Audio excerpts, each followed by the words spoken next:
টয়লেটের প্যানে কোনো খাবারের কথা চিন্তা করলেই অনেকের অরুচি লাগতে পারে।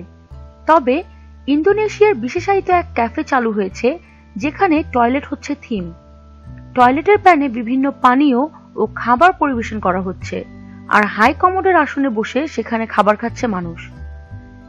এক প্রতিবেদনে বলা হয়েছে, ইন্দোনেশিয়ার জাভা দ্বীপের সেমারাং এলাকায় টয়লেট থিমের জাম্বান ক্যাফের অবস্থান।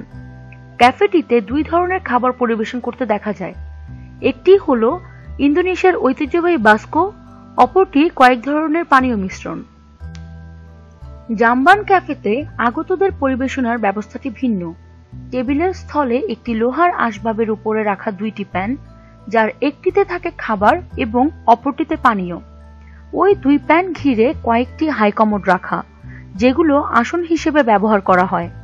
এসব কমোডে বসে হাতে পাত্র নিয়ে খাবার খান ক্যাফেতে যাওয়া ব্যক্তিরা। টয়লেট ক্যাফে সবাই ভালোভাবে নিতে পারেন না, অনেকেই খাবার খেতে গিয়ে বমি করে ফেলেন। এমন গ্রাহকের জন্য ক্যাফেতে বিশেষ ব্যাগের ব্যবস্থা রয়েছে। ক্যাফেতে আগতদের একজন ২৭ বছর বয়সী ইন্দোনেশীয় মুকোডাস বলেন, প্রথমে খুবই ঘৃণা হচ্ছিল তার, তবে এক পর্যায়ে কিছু খাবার খেয়েছেন তিনি। জানা গেছে, তাইওয়ান, রাশিয়ায় টয়লেট থিমের ক্যাফে দেখা যায়, তবে ইন্দোনেশিয়ার সঙ্গে এসব ক্যাফের মূল পার্থক্য উদ্দেশ্যে।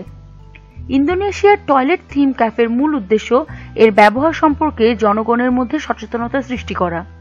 তবে এমন ক্যাফে উদ্দেশ্য বাস্তবায়নে কতটা সফল হবে তা নিয়ে প্রশ্ন করেন অনেকে। নিত্য নতুন এসব খবর আরও পাওয়ার জন্য আমাদের সঙ্গেই থাকুন এবং সাবস্ক্রাইব করুন।